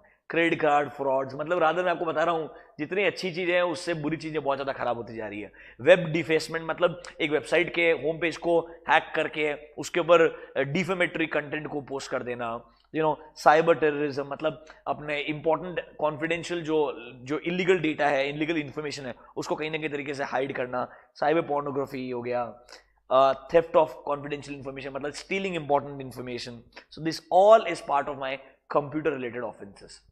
फिर do you know that every website nowadays needs to have a detailed disclosed privacy policy, ताकि एक criminal and civil liability enforce किया जा सकता है कि that एक company proper privacy policy maintain करता है, उसको एक्सप्लेन करता है, ये प्रॉपरली आज की तारीख में हर वेबसाइट के ऊपर एग्जिस्ट करना चाहिए। एक एग्जांपल बना के दिया है प्राइवेसी पॉलिसी का, क्या इन्फॉर्मेशन हम कलेक्ट करते हैं, उसको किस पर्पस के लिए यूज करते हैं, आपको उनको पूरा एग्जाम्पल के थ्रू एक्सप्लेन करना पड़ता है। मेजोरिटी बड़े वेबसाइट्स के ऊपर प्राइवेसी पॉलिसी डिफाइन करना कंपल्सरी है। Then we have the important word that is called as SPDI, sensitive personal data information. It is applicable to all corporates, individuals के लिए भी applicable है, पार्टनरशिप फर्म्स के लिए applicable है, सब लोगों के लिए भी। दैट अगर आप किसी भी वेबसाइट के ऊपर किसी भी आपके यूजर से सेंसिटिव पर्सनल डेटा ऑब्टेन कर रहे हो, that will include the passwords, the financial information of individual, the physical, psychological and mental health condition of an individual, the sexual orientation of a person, the medical records, उसका history, biometric, ये सब कुछ मेरे sensitive personal data information SPDI के अंदर आता है। दो important चीजें हैं, आपको कंसेंट लेना पड़ेगा to collect this information and आपको कंसेंट ये भी लेना पड़ेगा टू डिस्क्लोज दिस इंफॉर्मेशन। अगर आप इसको डिस्क्लोज करने भी वाले हो तो किसको डिस्क्लोज करने वाले हो, कैसे डिस्क्लोज करने वाले हो, उसका यूज किस पर्पस के लिए आएगा, ये दोनों चीजों का कंसेंट लेना जरूरी है। आपको मालूम रहेगा when you download any mobile application, before accessing any data on your mobile device, आपको पूछता है do you want to allow them और नॉट। अलाउ डोंट अलाउ दोनों ऑप्शन आता है। पहले एक जमाने में नहीं आया करता था, बाय डिफॉल्ट आपके फोन के सारे डेटा का एक्सेस उनको मिल जाता था। देन इवेंचुअली इंटरनेशनल कोर्ट्स के अंदर केसेस फाइल किए गए एंड धीरे धीरे SPDI वर्ड को इंडियन इंफॉर्मेशन टेक्नोलॉजी एक्ट में भी इंक्लूड किया। तो SPDI includes all important personal sensitive information about an individual जो आप एक वेबसाइट के ऊपर प्रोवाइड करते हो। It can include your name, age, mental health condition, your sexual orientation, your medical history, your even your financial history, ये सब कुछ आपके SPDI में आता है। आइडियली कंपल्सरीली पहले उन्हें कंसेंट लेना पड़ता है as a company that they can collect this information from you and then उसको किसको डिस्क्लोज करने वाले, कैसे डिस्क्लोज करने वाले, उसके लिए भी उन्हें कंसेंट देना पड़ेगा। अनफॉर्चुनेटली लोगों को इसके बारे में बहुत कम नॉलेज है, सब अलाउ करते रहते हैं by default and some people are even misusing it because people don't know how to go ahead and file a case regarding the same. I think this awareness is going to take a lot of time, but yes, consent is required to collect and consent is required to disclose. तो आपको फिर भी इन सब में से at least sensitive personal data information क्या वो आना चाहिए। ये सेम चीज बेटा कोर बैंकिंग सोल्यूशन के लास्ट में भी इंक्लूड की गई है और बेटर तरीके से इंक्लूड की गई है। तो अगर आप लास्ट में आओगे at the core banking solution आखिरी के अंदर मॉड्यूल नंबर 2 में SPDI, sensitive personal data information, this includes all this and ideally banks के लिए बहुत इंपॉर्टेंट है बिकॉज उनके पास में सेंसिटिव पर्सनल डेटा इन्फॉर्मेशन बहुत ज्यादा होता है अपने सारे कस्टमर्स का। And same way they need to have proper privacy policy in place, और हर बैंक के वेबसाइट पे, इंश्योरेंस कंपनी के वेबसाइट के ऊपर प्राइवेसी पॉलिसी के पूरे गाइडलाइंस दिए हुए रहेंगे। एंड ये सब ना आइडियली इंफॉर्मेशन टेक्नोलॉजी एक्ट के परव्यू के अंदर आते हैं। तो आइडियली अगर आप मुझे पूछोगे आपके रेगुलेटरी वाले पार्ट के अंदर मेरे को लगता है एसपीडीआई फिर भी आपको आना चाहिए, that can still be A question, अगर गलती से आएगा तो फिर भी एक क्वेश्चन बन सकता है, पर ज्यादा चांसेस मेरे को लगता है अब अगर रेगुलेटरी से क्वेश्चन आएगा तो 100% डीआरएस के ऊपर आएगा या 143 सबसेक्शन 3 के ऊपर आएगा, या 4 मार्क के लिए guidance note on audit of IFC और फाइनेंशियल रिपोर्टिंग की तरफ से 134 एंड 143 का रेलेवेंस क्या है, मतलब मैनेजमेंट ऑडिटर का रिस्पॉन्सिबिलिटी क्या है regarding IFCs, that can be a 4 mark question according to me, क्योंकि वो अभी तक नहीं पूछा गया है तो एक ना एक दिन बनना चाहिए। अभी good,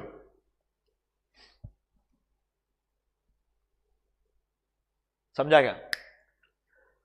last part of the chapter में खत्म होने वाला फाइनली। वो लास्ट पार्ट तो मेरे को लगता है उसका रेलेवेंस 2 अटेम्प्ट से तो मेरे को लग रहा है खत्म होते शुरू हो चुका है। नाउ फ्लोचार्ट्स के ऊपर बहुत कॉमन क्वेश्चंस आया करते थे, आप सबको मैंने फ्लोचार्ट्स का बहुत प्रैक्टिस भी करवाया। Unfortunately now they started asking the benefits of flowcharts हो गया, डेटा फ्लो डायग्राम का कॉन्सेप्ट क्या होता है, तो थियोरेटिकल क्वेश्चन पूछने शुरू कर दिए। तो सर आपके दिमाग में एक क्वेश्चन आएगा, सर शुड वी प्रैक्टिस फ्लोचार्ट्स और not? I would still say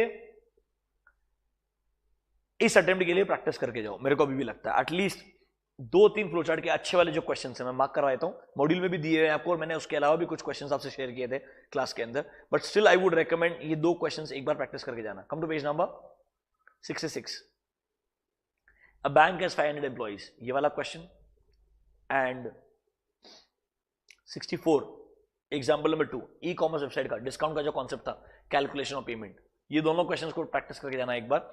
ये दोनों ही कॉमन क्वेश्चंस है, और क्योंकि रिवाइज सिलेबस में उन्होंने आने के बाद में एक ही बार फ्लोचार्ट में क्वेश्चन पूछा है, तो मेरे को लगता है इन दोनों को एक बार आप देख के जाओगे जो अपने एग्जांपल्स मॉड्यूल्स में एंड क्लास में डिस्कस किए थे, तो गलती से अगर फ्लोचार्ट में क्वेश्चन आ गया, सी आई टेल यू व्हाई मेरे को ऐसा लग रहा है फ्लोचार्ट में क्वेश्चन पूछना बंद इसलिए कर दिया बिकॉज चैप्टर 1 में देखो, पहले ना ओल्ड सिलेबस में फ्लोचार्ट अपने आप में एक चैप्टर था, तो उस चैप्टर का खुद का वेटेज 7-8 मार्क्स का था। अब फ्लोचार्ट एक छोटा सा यूनिट है इन चैप्टर 1, और पूरे चैप्टर 1 का जो वेटेज है वो 7 से 8 मार्क है, टेक्निकली 10 मार्क है, 2-3 मार्क अगर मैं एमसीक्यू को निकाल दूं, if I remove, see I am assuming 3 5 15, that means 3 marks का MCQ ideally should come from every chapter, so if I remove that 7 mark के अंदर सिर्फ एक ही क्वेश्चन पूछा जाए फ्लोचार्ट का, वो बहुत प्रैक्टिकली मुश्किल है, इसीलिए थोड़ा रेलेवेंस कम हो गया है एग्जाम पॉइंट ऑफ व्यू से।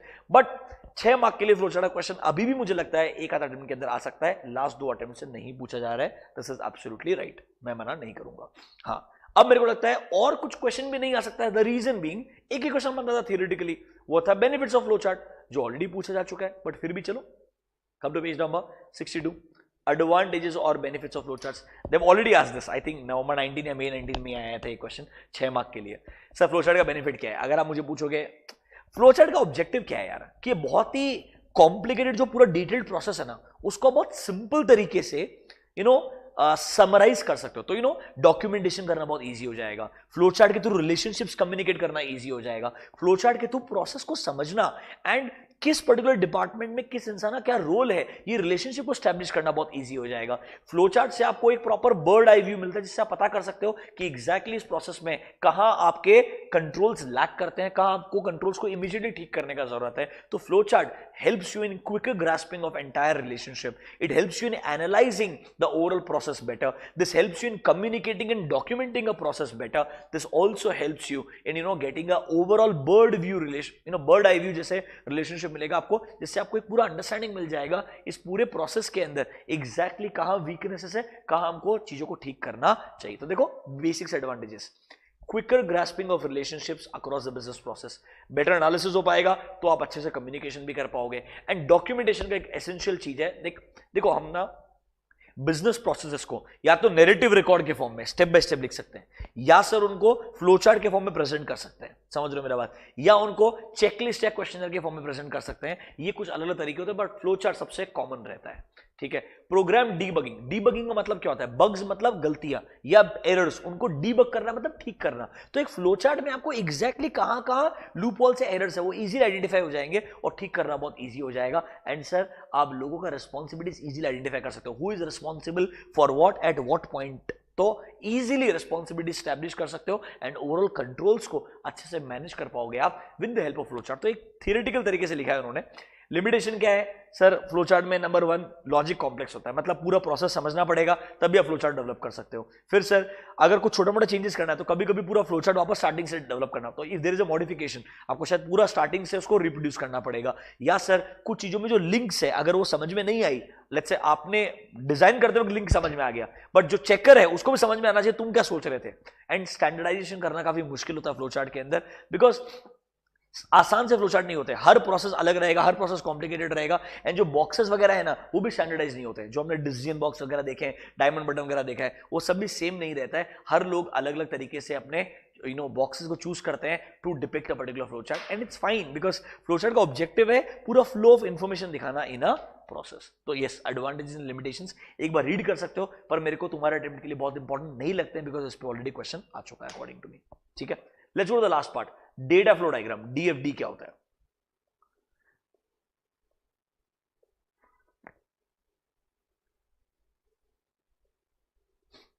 देखो डेटा फ्लो डायग्राम क्या बोलता है बेटा, दैट एक पर्टिकुलर ऑर्गेनाइजेशन में एक पर्टिकुलर जो बिजनेस का प्रोसेस है, देख परचेस प्रोसेस भी देखो, इसमें भी ना बहुत सारे डिपार्टमेंट्स एंड लोग अलग अलग कनेक्टेड रहेंगे। सेल्स प्रोसेस में बहुत सारे लोग कनेक्टेड रहने वाले हैं। तो क्या बोल रहा है ये वो बोल रहा है ये स्विम लेन्स है, मतलब स्विमिंग करते हैं जो हमारे लेन्स होते हैं ना, इनको they are called as swim lanes. That basically एक सिंगल प्रोसेस में कैसे बहुत सारे अलग अलग डिपार्टमेंट के लोग कनेक्टेड रहते हैं टू एग्जीक्यूट एंटायर प्रोसेस। तो डेटा फ्लो डायग्राम एक ऐसा तरीका है जिससे वो कैसे इंफॉर्मेशन या डेटा फ्लो करता है अक्रॉस ऑल डिपार्टमेंट्स ताकि एक बिजनेस प्रोसेस आराम से काम कर सकता है, उसके डिपिक्शन को जो डायग्राम यूज करते हैं वो डेटा फ्लो डायग्राम कहलाता है। दिस क्लियरली शोज कैसे एक कस्टमर से ऑर्डर रिसीव करके प्रॉपर शिपिंग तक चीजें कनेक्ट रहने वाली है। तो data flow diagram swim lens के थ्रू, मतलब अलग अलग डिपार्टमेंट्स के बीच में रिलेशनशिप दिखाते हुए आपको कैसे एक बिजनेस प्रोसेस में डेटा फ्लो कर रहा है उसको डिपिक्ट करने का काम करता है, ताकि आप कहां आपको कंट्रोल से वीकनेस है, क्या ठीक करना है। तो data flow diagram is like an alternative solution for a flow chart according to me, and it's a better flow better solution because जितना कॉम्प्लिकेटेड हमारे अलग अलग डिपार्टमेंट्स होते जाएंगे फ्लो चार्ट इतना ईजी नहीं बनेगा बनाना। डेटा फ्लो डायग्राम ज्यादा बेटर तरीके से डिपिक्ट कर पाएगा किस डिपार्टमेंट का क्या रोल है, वो क्या रोल कौन प्ले कर रहा है एंड एग्जैक्टली वहां पे लूप होल्स एग्जिस्ट करते हैं या नहीं करते हैं। तो आप एक काम कर सकते हो, एग्जाम पॉइंट ऑफ व्यू से आई डोंट थिंक कि वो आपको कस्टमर ऑर्डर फुलफिलमेंट का पूरा डायग्राम बना के दे, ये नहीं आ सकता है। वो डायग्राम को एमसीक्यू में दे सकता है और पूछ सकता है इस डिपार्टमेंट का रोल क्या है यहां पर। तो आपने ideally order to cash is nothing but your sales process एक बार पढ़ लेना चाहिए डायग्राम। परचेस प्रोसेस बहुत सिंपल है, मेरे को लगता नहीं है ज्यादा इंपॉर्टेंट है, फिर भी आप एक बार रीड कर सकते हो। परचेज एंड सेल्स प्रोसेस दो ही दिए हैं उन्होंने डिटेल के अंदर, उनको आप एक बार डायग्राम के जो फॉर्म में दिया हुआ जो कंटेंट है उसको आप ओवरव्यू ले सकते हो, देख सकते हो, समझ सकते हो। एमसीक्यू में फिर भी आ सकता है दैट इस डिपार्टमेंट का रोल क्या है यहां पर इस पर्टिकुलर प्रोसेस में। अभी good, now let me show you all the questions. देखो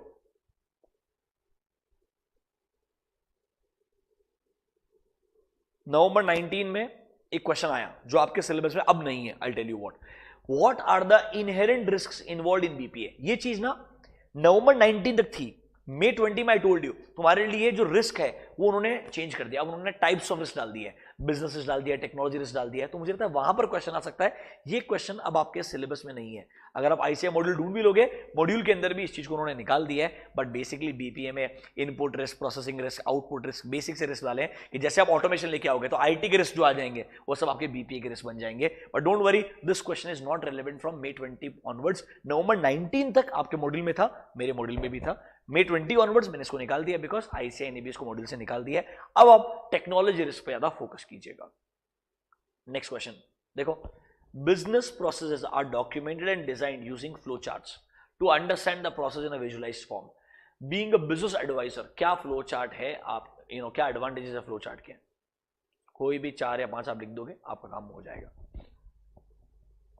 ठीक है, देन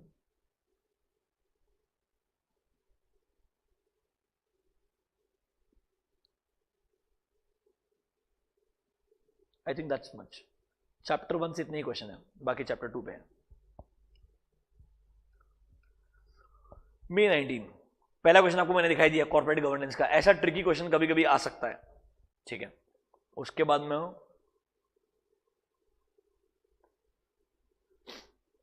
वो भी चैप्टर 2 से है.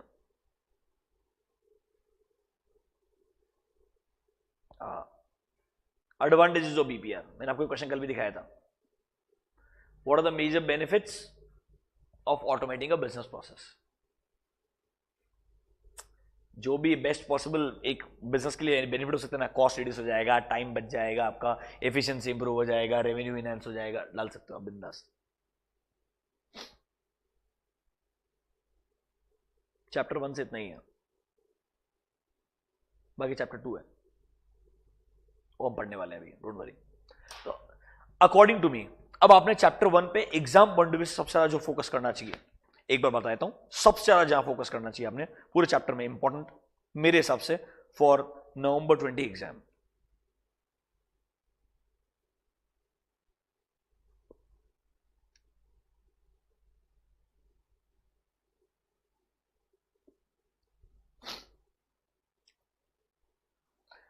हाँ, operation process, supporting process, management process, difference पता होना चाहिए एमसीक्यू के लिए.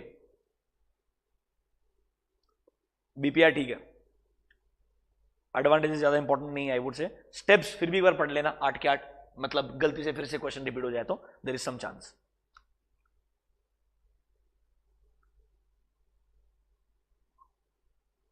पार्ट बी में आ जाओ सीधा. यहां पर टाइप्स ऑफ रिस्क बहुत इंपॉर्टेंट है, मैंने आपको बोला अमेंडमेंट है, डिटेल में डिस्कस करना, इसको ढंग से पढ़ना अच्छे से. रिस्क मैनेजमेंट स्ट्रेटजीज भी अच्छे से पढ़ना, आगे आएंगे.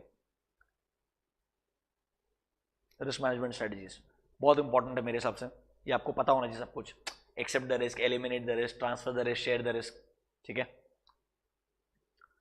कंट्रोल में आईटी कंट्रोल आ चुका है एग्जाम में क्वेश्चन ऑलरेडी, मैं बताऊंगा चैप्टर 3 में, डोंट वरी अबाउट इट. मेरे को ये कंपोनेंट्स ऑफ इंटरनल कंट्रोल इतना इंपॉर्टेंट नहीं लगता है, मेरे को इससे ज्यादा इंपॉर्टेंट लगता है components of ERM. Benefits of ERM भी नहीं, कंपोनेंट्स ऑफ ईआरएम. ये 8 के 8 पॉइंट एक अच्छा केस स्टडी में आ सकता है, ठीक है. This can be a good important question, ठीक है. रिस्क वगैरह में कॉन्फिगरेशन वर्ड का मतलब पता होना चाहिए, एंड कॉन्फिगरेशन और मास्टर में डिफरेंस क्या पता होना चाहिए. बाकी मेरे को लगता नहीं है वो रिस्क कंट्रोल पूछेगा आपसे, आई हाईली डाउट इट. यहां पर guidance note on audit of IFC के हिसाब से what are the responsibilities of management and what are the responsibilities of auditor, 134 subsection 5 and 143 subsection 3 clause number I. ये आना चाहिए, ज्यादा इंपॉर्टेंट है मेरे हिसाब से. और अगर एमसीक्यू में आया तो sensitive personal data information, SPDI क्या होता है, and what is consent to collect and consent to disclose, this can be a question.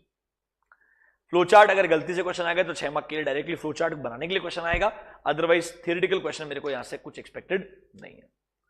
अभी good, this is detailed revision of chapter number 1. अब तुमको पूरा चैप्टर 1 में क्या पढ़ना है, क्या छोड़ना है, सब कुछ मालूम है आइडियली.